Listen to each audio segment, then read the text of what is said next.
Mi gente, el tema que nos ocupa hoy es el dominio de desempeño de la entrega del PMBOK 7.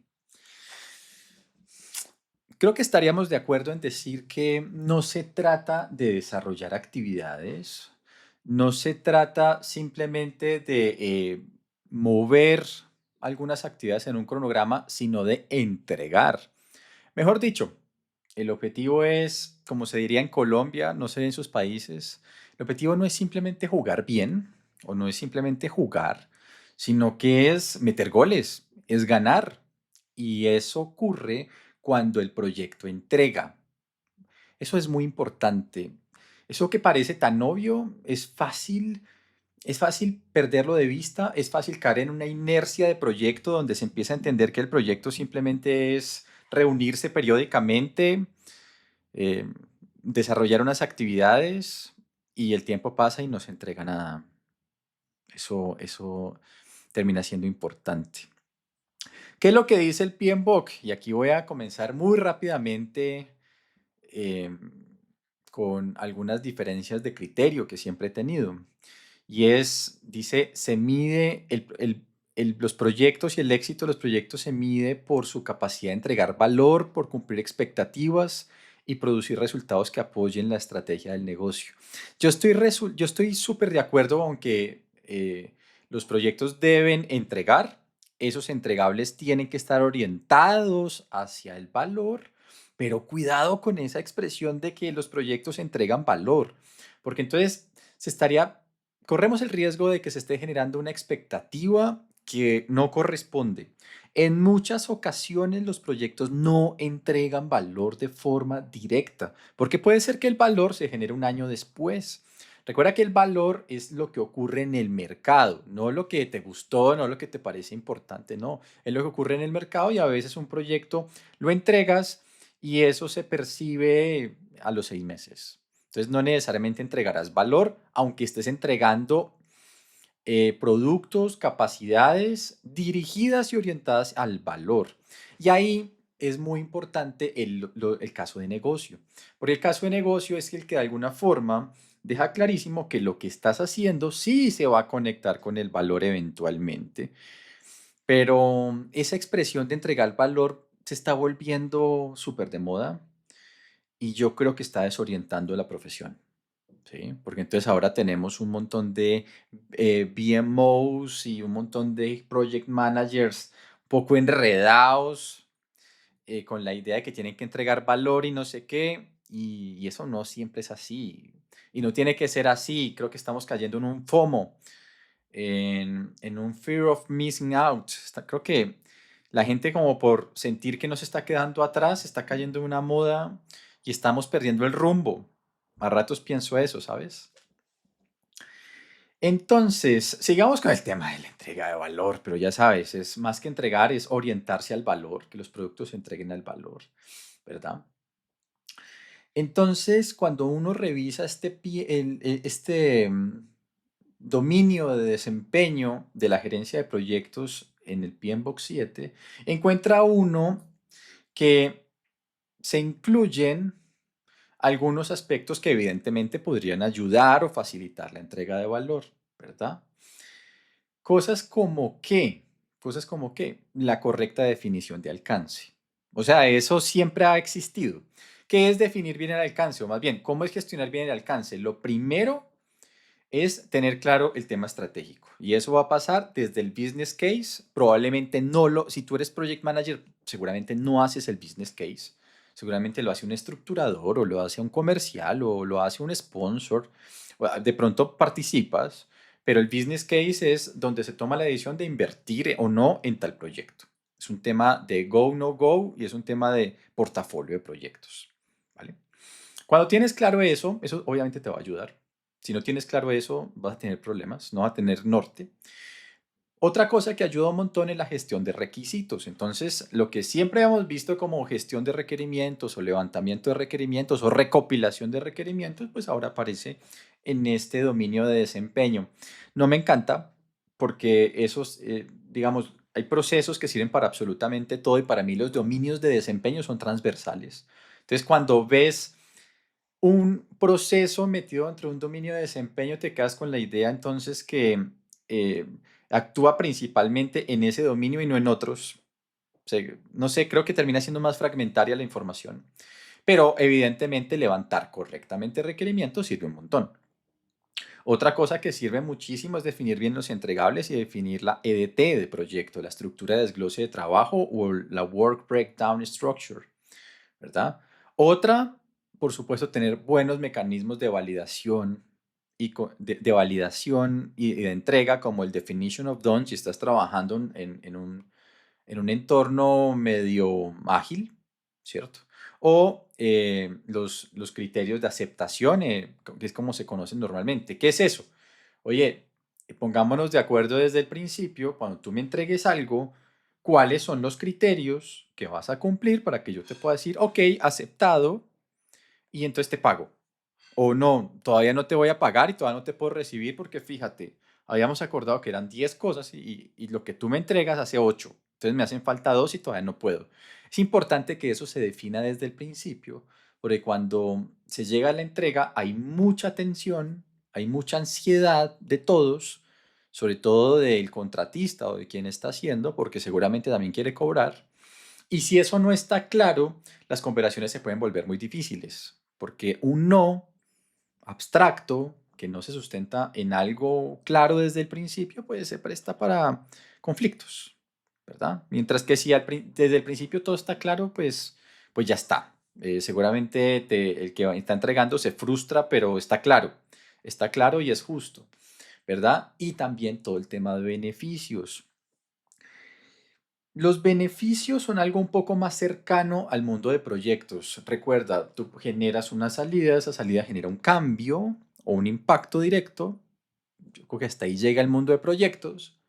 Esos impactos en conjunto, de una forma coordinada, es posible que generen beneficios. Los beneficios son impactos locales en alguna área de negocio, como que vendes más o tu ciclo, no sé, o tu ciclo de atención de clientes disminuye el tiempo, etcétera. Y la suma de beneficios son los que generan valor. ¿Sí? El valor tiene un aspecto importante y es que es indivisible, es de toda la compañía. Por eso un proyecto no entrega valor.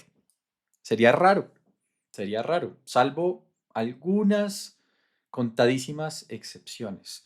Entonces, sí, tener claro los beneficios es importante. El PMI desde hace rato está hablando de los Benefit Management Plans. Eso realmente proviene de la gestión de programas. Y en algunos proyectos, cuando no hay un programa, es probable que se pueda hacer algo a ese nivel, que es como ese estado intermedio del circuito de generación de valor, ¿verdad? Hacia el valor. Tiene sentido, eso tiene un poquito de sentido. ¿Qué es una buena entrega? Según el PMBOK 7. Em, por ejemplo, cuando los proyectos contribuyen a los objetivos de negocio y al avance de la estrategia, es decir, cuando los proyectos están alineados y apuntando hacia el valor, no necesariamente entregando valor, sí. ¿Y eso cómo se verifica? Cuando el caso de negocio está bien alineado con la estrategia. Pero fíjate que el caso de negocio en la mayoría de los casos no está dentro del proyecto. Entonces ahí hay un rollo conceptual que yo creo que no ayuda. Creo que no ayuda porque, o sea, cuando a ti te dicen, bueno, yo te voy a medir tu desempeño de acuerdo al caso de negocio y tú no hiciste el caso de negocio, pues un lío. Hay un lío grandote o no hay caso de negocio porque realmente eso no necesariamente te corresponde. Entonces ahí hay un tema.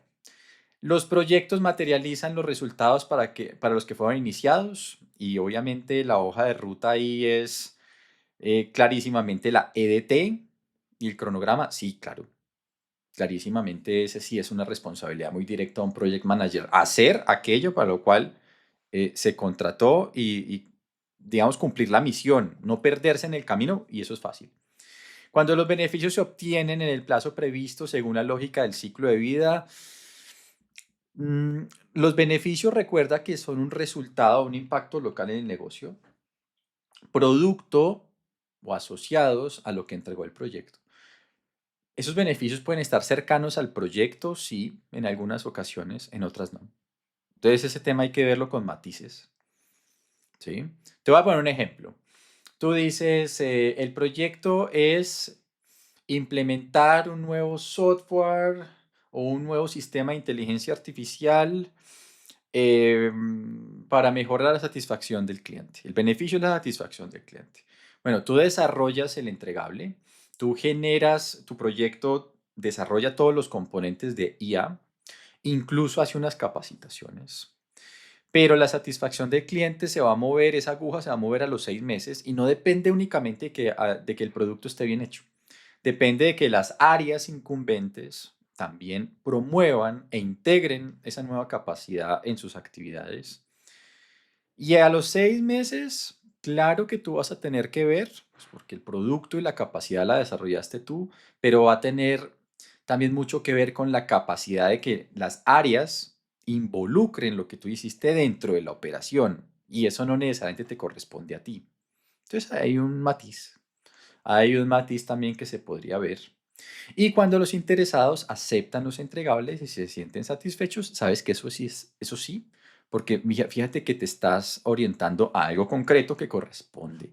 Obviamente, si tú logras buenos niveles de aceptación, en muchos sentidos, pues tu entrega es exitosa.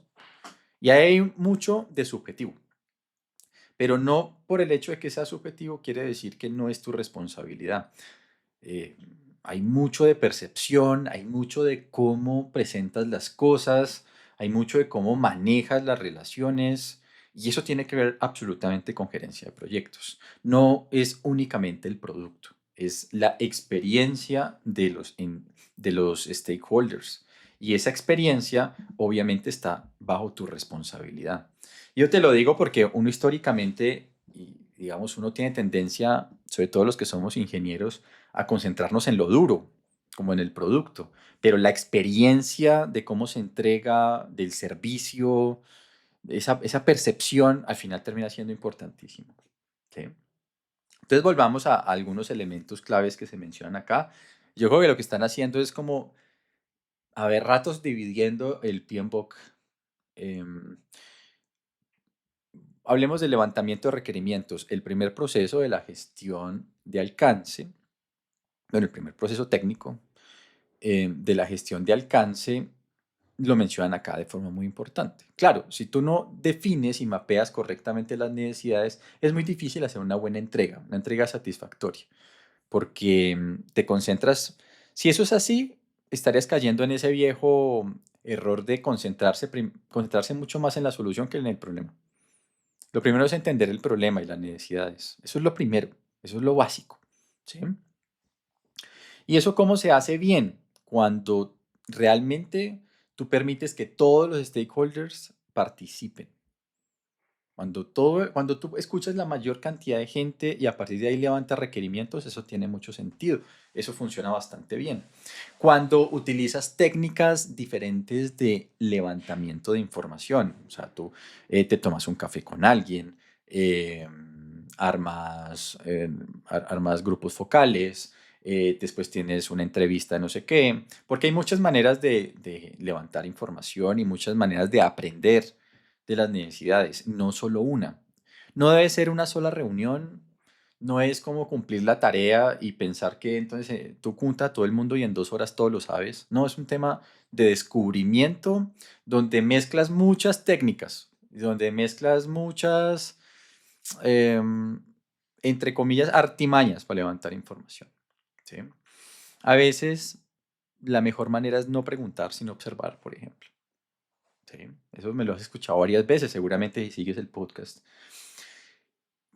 A tratar de asegurar una documentación clara y estructurada clarísimamente ayuda. Clarísimamente ayuda. Ahí la IA nos puede hacer, nos puede dar la mano fuertemente. Validaciones y aprobaciones formales de ciertos documentos. Decía la gente, esto fue lo que yo entendí. ¿Está bien? Si está bien, por favor, me lo podrías firmar o podrías por lo menos validarlo. ¿Sí? O, no, o hablamos 2 horas y yo entendí otra cosa. Eso puede pasar. Eso entre humanos pasa todo el tiempo. No des por hecho que todo el mundo entiende o no des por hecho que tú entendiste a la primera. Hacer trazabilidades del origen y eso tiene mucho que ver con las matrices de trazabilidad de requerimientos. y es que tú puedas hacer una trazabilidad desde el requerimiento, desde la necesidad expresada hasta los entregables. Eso es un muy buen mecanismo. Y por supuesto, tener una gestión de cambios controlada, pero una gestión de cambios a los requerimientos. Ahí también encontré un temita en este capítulo, y es que em, a rato se confunde la gestión de cambios con el cambio de requerimientos. Son cosas diferentes. Son cosas, o sea, pueden tener alguna relación, pero una cosa es cómo gestionas los requerimientos y la evolución de los requerimientos, y otra cosa es cómo gestionas el cambio en proyectos. A rato se menciona como si fueran los mismos. Me extraña, me ha sorprendido que hay como cierta erosión de la precisión conceptual en el PMBOK. Eso no me gusta, eso no es chévere. El PMBOK tiene sus presiones ahí de mercado y tal. Sé que están haciendo un esfuerzo valioso, pero no es bueno que el estándar internacional esté perdiendo precisión, ¿sí? Y para que lo tengas en cuenta. Y esto no es un tema ahí, pues, que me dio por ser papista y nada de eso, sino que realmente se vuelve ambiguo. Entonces se vuelve más difícil de implementar correctamente, o de llevar a cabo, o de practicar el estándar, ¿sí? Déjame hacer una pausa corta en el episodio. Muchas organizaciones creen que sus proyectos no avanzan por falta de ejecución, pero cuando uno mira bien, el problema casi siempre está antes, en cómo se definieron, en cómo se priorizaron, en qué decisiones clave se tomaron. Ejecutar mal es súper visible, pero decidir mal no tanto. Pero es la causa que más cuesta y probablemente la que más impacta. Si te interesan estos temas, te invito a visitar la página web de Proyectiza. Vas a encontrar el link en la descripción de este episodio en caso de que quieras resolver temas de estos en tu organización. Ahora sí, sigamos con el episodio.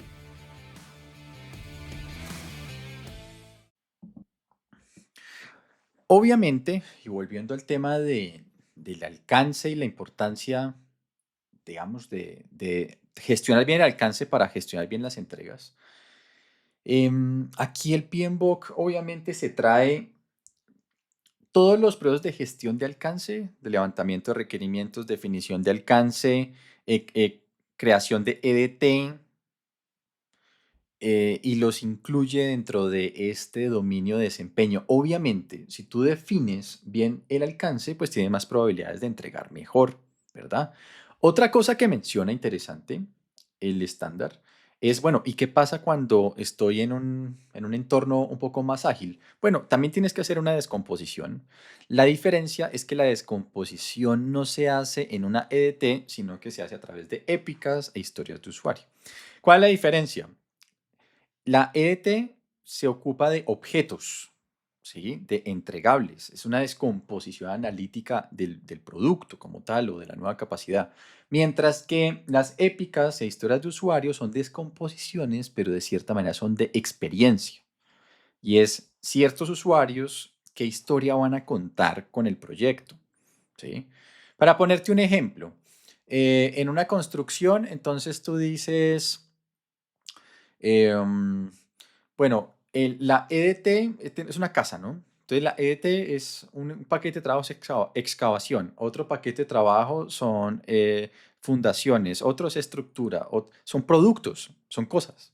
Mientras que en una historia de usuario, la historia de usuario es que como, digamos, desde cierta óptica o siendo un usuario específico, yo voy a percibir un valor específico. ¿Sí? Porque voy a tener un espacio dentro de la casa que me va a permitir no sé qué, y entonces por tanto es una historia. ¿Y cuál es la diferencia? La diferencia tiene mucho que ver con el tipo de producto. Cuando tu producto es duro, es de ingeniería, la EDT tiene como mucho sentido.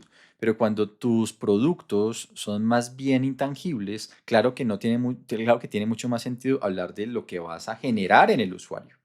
¿Sí? Y por ahí va un poco la diferencia. Es chévere que el PMBOK mencione las dos, También se habla de algo que se llama definition of done o la definición de hecho, y es cuando trabajo en entornos ágiles, cuando sé que ya terminé. ¿Sí? Y eso se vuelve muy importante porque como no hay muchas cosas creadas, pues es fácil tener esa duda y es fácil que el proyecto eh, se alargue un montón. Y hablando de eso, entonces aparecen conceptos de don't drift y scope creep, que son dos riesgos diferentes. El don't drift o la deriva de lo terminado es, ¿qué pasa si yo tengo que ajustar un poco el alcance? Se va alargando un poquito el alcance. ¿Qué tanto esa entrega va a derivar? Es decir, ¿qué tanto se puede demorar? ¿Qué tanto puede extenderse la entrega en caso de que me toque ajustar un poco más el alcance y digamos, no, no podemos, esto no lo vamos a sacar en 10 meses, sino que lo vamos a sacar en 12 porque esto se tocó ajustarlo y ampliarlo un poquito. Eso se llama don't drift, ¿sí? Y el scope creep es cuando el proyecto cambia su alcance de forma involuntaria y no controlada. O sea, tú ibas a entregar una esfera azul y por alguna razón que tú no te logras explicar, terminaste entregando un triángulo amarillo. ¿Cuál es la diferencia? El problema no es que los proyectos cambien, el problema es que cambien y que tú no te des cuenta ni por qué, ni en qué momento y sin control. Eso es scope creep, ¿sí? No es, repito, no es malo que los proyectos cambien. Es normal que los proyectos cambien. El gran lío es que cambien sin control o que cambien de forma absolutamente involuntaria y no gestionada. Ahí están las dos diferencias, don't drift y scope creep. Son dos riesgos diferentes que hay que gestionar de forma diferente em, y vale la pena que tengas claro esos conceptos para el examen y en general para la vida, pues, ¿vale? Otra cosa de la que se habla muchísimo en una gestión de entrega correcta es en la gestión de la calidad. Y entonces, de nuevo, como yo soy viejito, soy vieja guardia, pues yo lo que veo son los procesos de gestión de calidad puestos acá, ¿sí? Pero la gestión de la calidad sirve para muchas otras cosas. Y eso tiene que ver, obviamente, con la prevención. Primero tiene que ver, y aquí me voy a salir un poquito del libro, me voy a ir a los procesos originales. Tiene que ver primero con la planeación de la calidad. Y es, oye, tú tienes que, obviamente todo tiene que salir bien y a todos nos gustaría que todo saliera bien. Pero, ¿cuáles son los puntos calientes? Los puntos donde no se puede fallar en calidad, porque si no falla el proyecto. Tú tienes que detectar esos puntos. Y cuando los detectes, tienes que definir unos estándares y unas medidas. Pero lo primero es entender dónde están las áreas calientes de calidad. Cuando tú detectas eso, tienes que desarrollar dos tipos de procesos, ¿sí? Uno, para asegurar la calidad a través de los procesos, es decir, para prevenir. ¿Qué procesos voy a implementar para prevenir fallos? ¿Sí? Y el otro tiene que ver con control de la calidad y es qué procesos voy a implementar para detectar fallos. Es decir, tú tienes que tener dos tipos, dos familias de procesos. Unos diseñados para prevenir, y eso tiene mucho que ver con el cumplimiento de estándares y procesos en los puntos calientes, y otro tipo de procesos, incluso implementados por otras personas, diseñados para detectar. Es decir, si la prevención falla, igual lo vamos a detectar, pero lo importante es que el que termine detectando no vaya a ser el cliente, porque ahí estamos destruyendo mucha percepción de valor del cliente. Y ahí sí no estaríamos orientados hacia el valor ni nada de esa carreta. ¿Sí? Y ahí aparece el concepto de falla interna y falla externa. La falla interna es si nosotros, el equipo y nosotros nos pillamos los errores y los corregimos internamente. Y una falla externa es cuando el que se la pilla es ya el cliente. Obviamente es mucho más grave la externa y cuesta más. Y cuesta más porque tiene un golpe sobre la percepción que tiene el cliente de nuestro trabajo. ¿Sí? Esa es la diferencia. Pero en el fondo son los mismos procesos. En el fondo son los mismos procesos. Yo te invito a que mires los episodios de El PMBOK 6. Creo que te van a dar un montón de claridad. Un montonón de claridad. También acepto que el PMBOK 7 tiene valor, pero sí creo que hay confusión. Y sí creo que se ha perdido precisión conceptual. Sí. Entonces, la entrega es la culminación visible de todo el sistema del proyecto, de todo lo que hizo el proyecto, ¿cierto? Y tiene que ver con cómo se planeó el proyecto, cuál fue su desarrollo y su ciclo de vida, el enfoque de desarrollo que tuvo, cuál fue el trabajo que se desarrolló, cómo manejó la incertidumbre, cómo manejó los interesados, y todo eso termina en que entregas el resultado y el producto y puedes decir misión cumplida, ¿sí?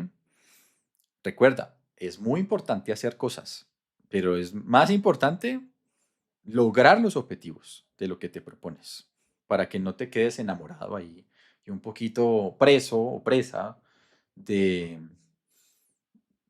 digamos, de la dinámica del proyecto.